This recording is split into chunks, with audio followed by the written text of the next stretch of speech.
Témoignage d'un ancien sataniste. L'histoire de ma vie a véritablement commencé en 2003. À cette époque, ma mère souffrait d'une maladie mystique. Des hommes de Dieu venaient prier pour sa maladie de temps en temps pendant sa maladie alors que sa situation se détériorait et s'aggravait alors qu'elle se dirigeait vers la mort. Mère nous a dit, « Mes enfants, je vois des gens qui me conduisent vers une montagne. Ils m'ont apporté des vêtements. Je vois qu'ils m'emmènent dans la voiture pour me transporter au plus profond de la forêt. » Avant de s'évanouir, ma mère a dit, « Cela arrive parce que la dame qui est notre propriétaire m'a offert un pagne africain en cadeau. C'est grâce à ce tissu que le propriétaire a acheté mon âme. S'il vous plaît, mes enfants, allez acheter un pagne africain et donnez-le lui. » Immédiatement, ma sœur est allée au marché et a acheté le pagne africain pour que nous puissions le donner au propriétaire. Je faisais du sport à l'époque. J'ai pris ce pagne à ma sœur et je suis allé voir le propriétaire. Je lui ai dit, « Madame, je viens vous dire que c'est le pagne que vous avez donné à ma mère. Je suis venu te rendre tes vêtements pour que tu puisses laisser ma mère tranquille. Je ne veux plus t'entendre prononcer le nom de ma mère. Et le jour où j'entendrai ma mère se plaindre de toi, je te tuerai. Si je ne te tue pas, ce sera un péché car je n'ai pas tenu ma promesse. » Bizarrement, cette dame n'a pas été perturbée par ma menace. Elle m'a dit, « Tu vas devoir laisser tomber ce pagne dans les toilettes. » Comme j'étais ignorant, j'ai dit, « Cela ne me dérange pas de le laisser tomber dans les toilettes. Il n'y a rien de spécial à ce sujet. » Immédiatement, je suis allé aux toilettes et j'ai laissé tomber le pagne. En conséquence, ma mère est décédée ce jour-là à 22 heures. J'ai réalisé que j'avais été déjoué et dépassé par le propriétaire. Elle est allée jusqu'à tuer ma mère malgré mon avertissement, mais je lui ai prévenu de ne pas prononcer son nom. Après avoir enterré ma mère, j'ai décidé de venger à tout prix la mort de ma mère. La propriétaire a dû payer de sa vie. Initiation au mysticisme japonais. Plus tard, j'ai rejoint une troupe d'opéra où nous faisions du théâtre. Un jour, un acteur principal m'a dit, « Je vois que tu joues très bien. Cependant, je tiens à vous dire que malgré votre talent, les gens ne vous remarqueront pas et ne s'intéresseront pas à votre jeu car toute l'attention sera sur moi. Ils ne vous verront pas. » J'ai été stupéfait par son discours. J'ai dit, « Comment pouvez-vous d'un côté louer mon talent et de l'autre dire que je ne serai pas remarqué ?» L'acteur m'a répondu, « Ton étoile est brillante, mais elle est recouverte par quelque chose qui l'empêche de briller. Votre étoile est comme à l'intérieur d'un œuf ou d'une coquille de noix de coco, vous devrez casser l'œuf pour qu'il apparaisse afin de permettre à votre étoile de briller. De cette façon, vous aurez un impact sur la vie. » J'ai demandé à l'acteur, « Comment puis-je permettre à la lumière de mon étoile d'atteindre le monde ?» Il m'a répondu, « Nous parlerons lorsque nous aurons terminé le travail et je vous dirigerai. » C'est ce jour-là que cet acteur m'a conduit vers l'ordre occulte japonais appelé Maikari. Maikari est un mouvement religieux japonais fondé en 1963 par Yoshikazu Okada. Le nom, Maikari, signifie « vraie lumière » en japonais, étant une compilation des mots « ma » et « ikari ». L'objectif déclaré de l'organisation est d'aider les gens à améliorer la qualité de leur vie et à atteindre le bonheur en pratiquant des principes universels et une méthode de purification spirituelle appelée l'art de la vraie lumière. En vérité, il s'agit d'un ordre occulte. Et la vraie lumière est Jésus-Christ. Ces célébrités du cinéma et de la musique sont profondément ancrées dans l'occulte. La renommée dans ce monde est entre les mains de Lucifer.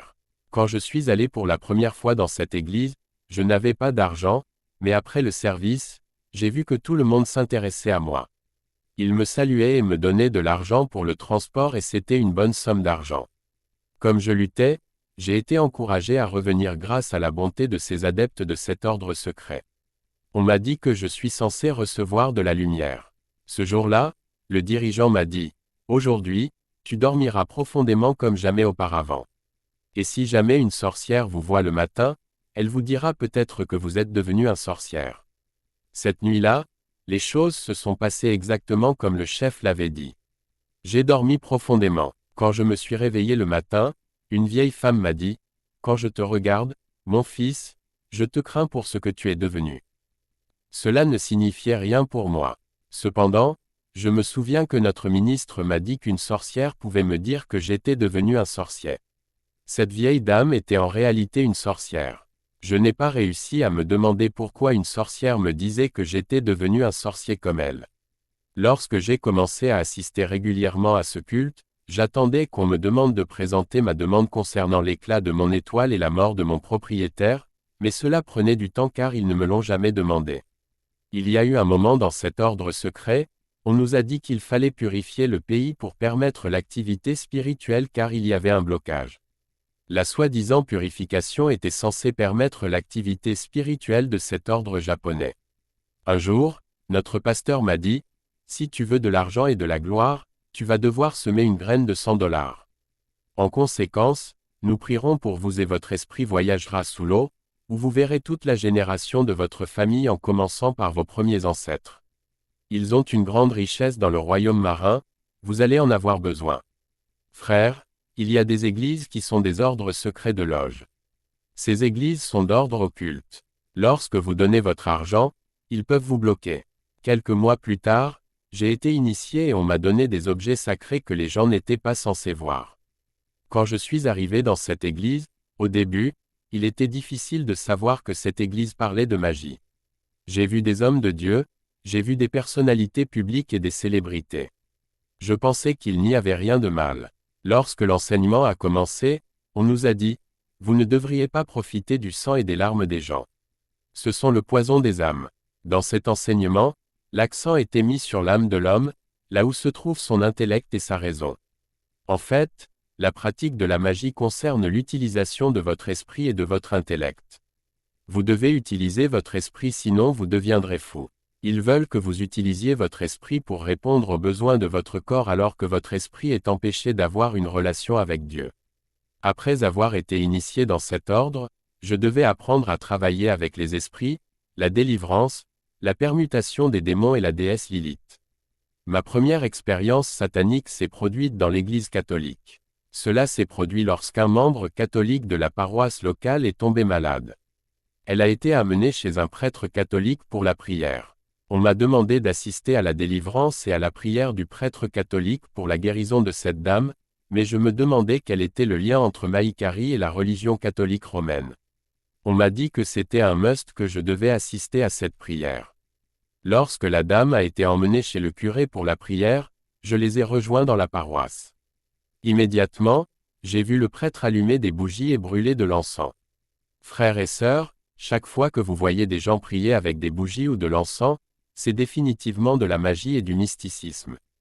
Pourtant, certaines églises de la ville demandent à leurs membres de venir avec des bougies pour prier. Je vous conseillerais de quitter une telle église lorsque votre pasteur commencera à utiliser des bougies.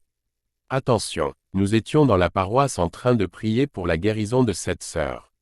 Le prêtre catholique romain m'a dit que la fumée de l'encens chasse les esprits impurs, mais en vérité, la fumée de l'encens invite les esprits impurs à venir partout où elle est brûlée afin d'agir par rapport à un besoin particulier.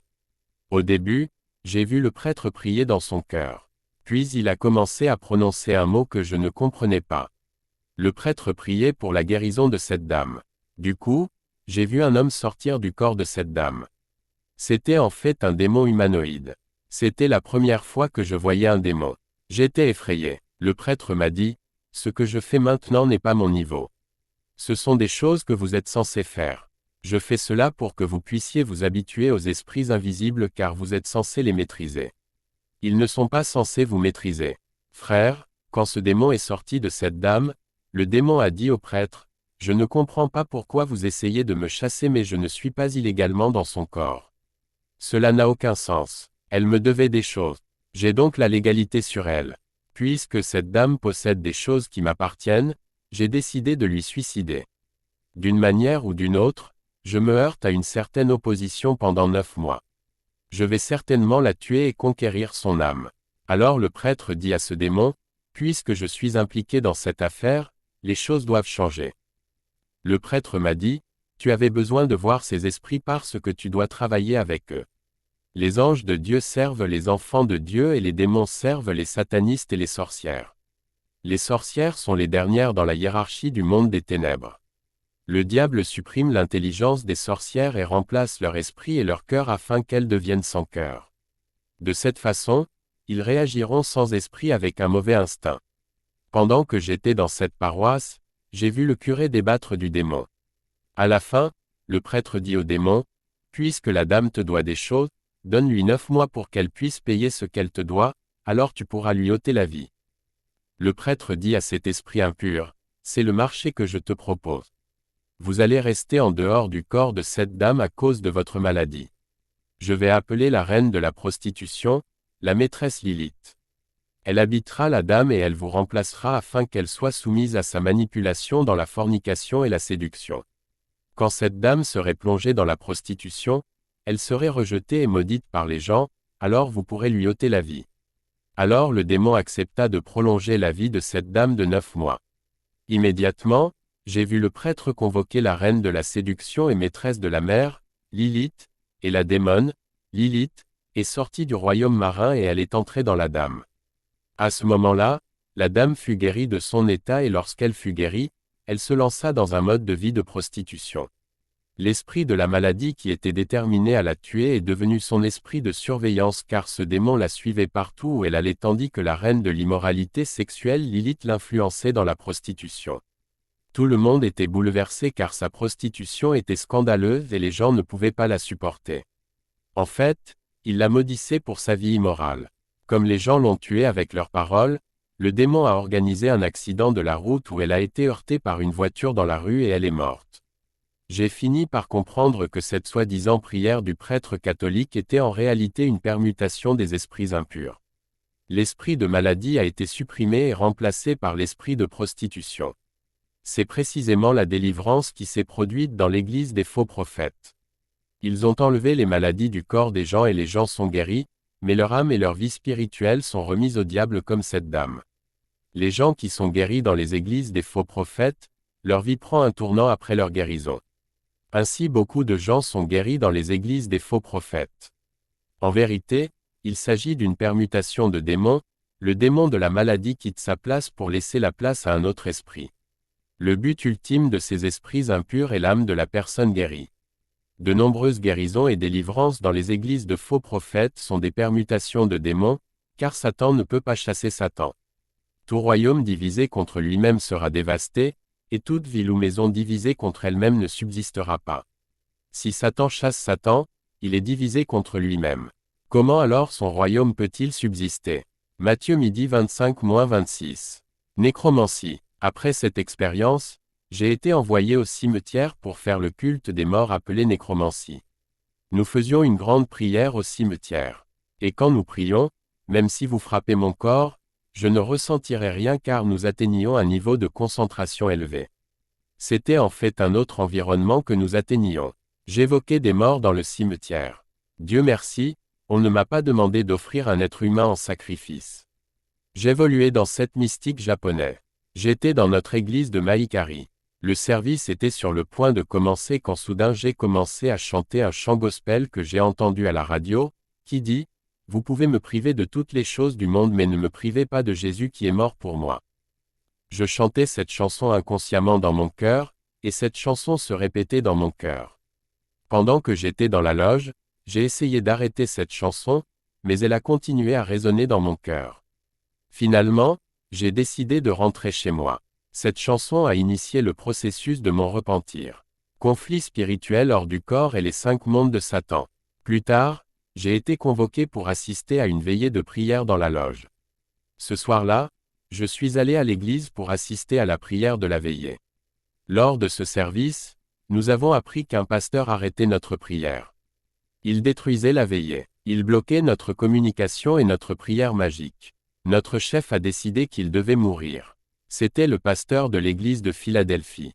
Notre prière ne pouvait plus voyager en Angola et en Afrique du Sud car ce pasteur bloquait cette région et nous ne pouvions plus opérer. Le pasteur n'était pas au courant du complot contre sa vie. Nous étions censés effectuer un voyage astral et quitter notre corps afin d'accomplir cette mission. Il faisait nuit lorsque le ministre a commencé à nous parler du danger des voyages hors du corps. Le ministre a déclaré « Chaque famille du pays a un lien ou une alliance avec le monde invisible. Certains sont liés au monde marin, certains sont liés au monde forestier, d'autres encore sont liés au monde cosmique de l'espace. Il y a des familles qui sont liées au royaume du cimetière. » Le ministre a déclaré « Si votre famille est en alliance avec le royaume marin, lorsque vous quitterez votre corps et que vous irez dans le monde invisible tel que le royaume marin, vous verrez vos ancêtres à partir de la première génération, de la deuxième génération et de nombreux autres. Les membres de votre famille sont là avec leurs richesses. Ils vous accueilleront et vous béniront avec de l'argent. Mais quand un étranger vous donne quelque chose dans le royaume marin, ne le prenez pas car il vous demandera votre sang en retour. Le ministre a déclaré, il y a des gens qui sont morts prématurément et injustement. Ils ont visité le royaume sous l'eau et ne sont pas autorisés à quitter le royaume marin. C'est ainsi qu'une célèbre célébrité musicale a été empêchée de retourner dans son corps lorsqu'il effectuait le voyage astral. Le ministre a déclaré, si votre famille est en alliance avec la forêt, votre esprit voyagera vers le monde invisible de la forêt appelé le monde pestifera qui est la demeure des démons de la forêt, de la brousse, de la montagne où votre famille vous recevra. Dans le cas où votre famille se rend souvent au cimetière pour la commémoration des morts, vous êtes définitivement lié au monde du cimetière appelé monde de Cro-Magnon, le monde souterrain où ira votre esprit. Les 5 mondes de Satan sont, le monde de Cro-Magnon qui est le monde souterrain. Le monde kabbalistique est le monde marin. Le monde cosmique est le deuxième ciel. Le monde du pandémonium est la capitale du royaume de Satan. Le monde pestifera est la demeure des démons des forêts, des buissons et des montagnes. Frères, j'ai vu nos célébrités musicales dans le monde satanique dans le monde invisible en 2008. Il était décédé en 1997, mais cela s'est produit en 2008. Ce jour-là, j'étais dans la loge et le ministre nous a demandé si nous voulions ou non voir les célébrités décédées. Nous avons répondu, il est déjà mort. Comment pouvons-nous le voir? Il a déclaré, cette célébrité est morte dans notre monde, mais il sert Satan dans le monde invisible. Je le vois chaque fois que je voyage dans le monde invisible de Satan, et je veux que vous le voyiez. Frères, lorsque le ministre a prié, en une fraction de seconde, nous avons atterri dans un monde inconnu peuplé de démons humains et humanoïdes. Ce monde mystérieux n'était pas différent du monde humain. Et nous avons vu notre défunte célébrité décédée il y a de nombreuses années dans cette dimension mystérieuse. Lorsque nous avons atterri dans ce monde mystérieux, j'ai vu notre défunte célébrité. Je me suis demandé, où suis-je? J'ai été choqué car ce monde caché n'était pas très différent du nôtre. Il y avait des gens qui vivaient comme dans notre monde. J'étais confus. Dans ce monde, j'ai vu une dame tresser les cheveux des gens. Elle a dit à notre ministre, s'il vous plaît, monsieur, lorsque vous reviendrez, dites-le à mes enfants à cette adresse précise du centre-ville. C'est moi, leur mère. Ils se battent à propos de mon complexe. Vous allez leur dire de ne pas vendre ce composé. Je suis ici parce que je voulais avoir de l'argent et des maisons, y compris celles qu'ils veulent vendre. Comme vous pouvez le voir, je tresse les cheveux des gens ici dans ce monde mystérieux et je ne peux pas m'arrêter. Je dois continuer à le faire sans repos et je souffre. Cette dame a signé un pacte de richesse avec le monde satanique. Elle est morte et son âme servait le diable dans ce monde mystérieux. Au cours de ce voyage, j'ai vu notre célébrité musicale. Il a voyagé dans ce monde de Satan mais il n'a pas pu revenir sur terre. Il était là, dans le monde pandémonium où le démon de la musique a une tête de cheval. Cette célébrité chantait sur ce démon appelé Sanka. D'autres appellent ce démon Baphomet. Comprenez que Baphomet est le ministre de la musique dans le monde du pandémonium. Mais chacun des 5 mondes de Satan a un ministre chargé de la musique et chacun des 5 mondes de Satan a un gouvernement et des ministres. Le ministre en charge de la musique dans le monde cosmique est différent de Baphomet qui est le ministre du monde pandémonium. Le ministre de la musique du monde de Cro-Magnon est différent du ministre de la musique du monde cosmique. Car chaque monde de Lucifer a son gouvernement. Il y a une prolifération du satanisme dans la musique, dans l'industrie musicale et dans l'Église. Un pasteur de la ville a dit à ses membres, imaginez simplement un montant spécifique de crédit de recharge sur votre téléphone, et vous l'aurez comme vous l'avez imaginé. Et cela s'est passé exactement comme il l'a dit. Cela se passe dans l'Église. C'est de la magie rouge, inventée par une déesse de l'espace. Nous connaissons tous la chanson intitulée Maria Valencia de notre défunte célébrité Wemba. Tout le monde pensait que cette célébrité chantait pour sa petite amie. En vérité, il chantait pour cette déesse de l'espace vénérée dans l'Église catholique sous le nom de Notre-Dame la Sainte Vierge. Cette soi-disant Sainte Vierge est la mère de Zeus, le grec du dieu tonnerre, qui est Jupiter dans la mythologie romaine. La reine du ciel Maria Valenciane était enceinte de 3 ans. Et elle a donné naissance à son fils le dieu de la guerre appelé Zeus, qui a inventé la magie rouge, qui est la forme de magie la plus brutale et la plus sanglante. Zeus est le dieu du ciel, de la foudre et du tonnerre dans la religion et les légendes grecques antiques et le souverain de tous les dieux du mont Olympe. Zeus est le 6e enfant de Cronos et Rhea. Sur le continent asiatique, il est vénéré comme Bouddha. Cette déesse Maria est la Sainte Vierge de l'Église catholique. Ce jour-là, lors de la prière de veillée, le ministre a souligné le danger de quitter le corps et de sortir du corps. De nombreuses personnes sont sorties du corps et ont voyagé vers les 5 mondes de Satan, mais elles n'ont pas réussi à revenir dans le monde humain. Un homme qui a voyagé vers le royaume invisible de la forêt a été empêché de revenir dans son corps par un démon de la forêt et il est coincé dans le monde pestifera où il continue sa vie. Le ministre nous a donné beaucoup d'informations sur les mondes de Satan et le danger du voyage hors du corps. Nous étions censés détruire ce pasteur qui habite à proximité de notre église. Chaque fois qu'un chrétien dit dans la prière « Seigneur, je prends autorité et possession de cette zone. Je bloque toute communication, tout mouvement et toute activité, frère, le lieu sera mis en quarantaine, et il y aura un blocus à travers sa prière. » Ce pasteur paralysait le trafic spirituel dans les airs, grâce à l'armée céleste invaincue et invaincue. Les satanistes et les sorcières ne pouvaient pas communiquer ni voyager pendant ce blocus. La victoire de l'armée du Seigneur est au nom du Seigneur et ils ne connaissent pas la défaite. Lorsque j'étais en conflit avec des églises, il y avait des enfants de Dieu qui menaient une guerre spirituelle dans les airs contre les forces des ténèbres. Le démon qui dirigeait notre pays a sa demeure dans la région du Sud-Est. Chaque fois que le diable entre dans le pays, c'est lui qui doit rendre des comptes au diable. Cette principauté représentait notre pays dans de nombreuses rencontres lucifériennes sur le continent. Souvent, le diable demandait des rapports sur un humain ciblé qui était censé mourir.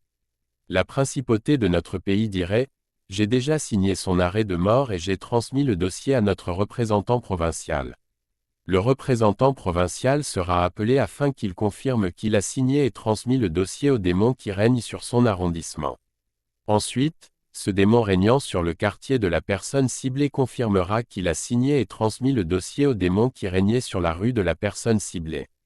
Et ce démon maître de la rue confirmera qu'il a signé et transmis le dossier au démon qui habite les toilettes de la maison de la personne ciblée qui doit mourir.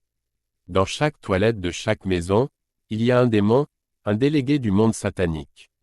Cette reine des toilettes confirmera qu'elle avait reçu l'accord de la famille de la personne ciblée. Car dans chaque famille il y a une sorcière qui est une représentante de Lucifer, censée donner l'autorisation au monde satanique d'agir dans sa famille. C'est la structure de l'organisation de Satan. Le diable a établi l'autorité jusque dans votre bourg, dans votre quartier, dans votre rue. Et dans chaque toilette, le diable a délégué la reine Jacqueline, et dans chaque famille, il s'assure qu'il y a une sorcière qui sera sa représentante. Ce jour-là, lors de la prière de la veillée, à l'heure du coucher, le ministre dit « Lorsque nous quitterons notre corps, chacun de vous aura une bougie. Chacun doit faire briller sa bougie, ne pas l'éteindre. Ensuite, nous nous sommes tous endormis. Quand nous avons dormi, tout à coup, j'ai vu que nous étions en forme de pyramide. Comprenez que la pyramide est de haute magie. La source de la magie est l'Égypte. Je n'entrerai pas dans les détails maintenant. Lorsque nous sommes sortis de notre corps pour tuer le pasteur, nous nous sommes rapidement dirigés vers sa maison. Curieusement, je n'ai pas vu le mur de sa maison ni son lit. J'ai réalisé que j'étais un esprit sans corps. J'ai compris que la maison où nous dormons nous protège des intempéries et des voleurs. Lorsque des esprits impurs viennent dans la maison d'un chrétien, ils n'ont même pas besoin de voir les murs de sa maison car les murs ne leur apparaissent pas. J'ai vu que le pasteur dormait mais on ne pouvait pas voir son lit puisque les murs de sa maison étaient inexistants. Nous sommes entrés chez lui, nous nous sommes rapprochés de lui. Dès que nous nous sommes approchés, nous avons vu qu'il n'était plus allongé devant nous. J'ai vu qu'il gisait à une centaine de mètres, comme si sa maison s'était éloignée de nous. On pouvait le voir de loin. Chaque fois que nous essayions de l'approcher, sa maison s'éloignait de nous. Nous étions confus face à ce phénomène. Notre pasteur nous a dit, « L'un de vous a éteint sa lumière. » Lorsque nous avons vérifié, nous avons vu qu'une bougie était éteinte, puis nous avons rallumé la bougie. Cette fois-ci, lorsque nous nous sommes rapprochés du pasteur, une immense rivière est apparue entre le pasteur et nous. Nous n'avons donc pas pu toucher le pasteur. Nous étions devant cette rivière. Enfin, nous avons fait une prière magique afin de contacter le royaume marin. Du coup, ils nous ont fourni un bateau et nous avons traversé la rivière. Cette fois, lorsque nous nous sommes approchés du pasteur qui dormait, j'ai vu qu'il était une torche de feu. Il brillait et brûlait. Nous étions sur le point de le toucher. Soudain, j'ai vu que le pasteur dormait entre les pieds énormes d'un soldat qui tenait une épée. Quand j'ai levé les yeux pour observer ce guerrier, c'était une bousculade. Je levai les yeux vers le genou de ce guerrier vêtu d'un uniforme de soldat.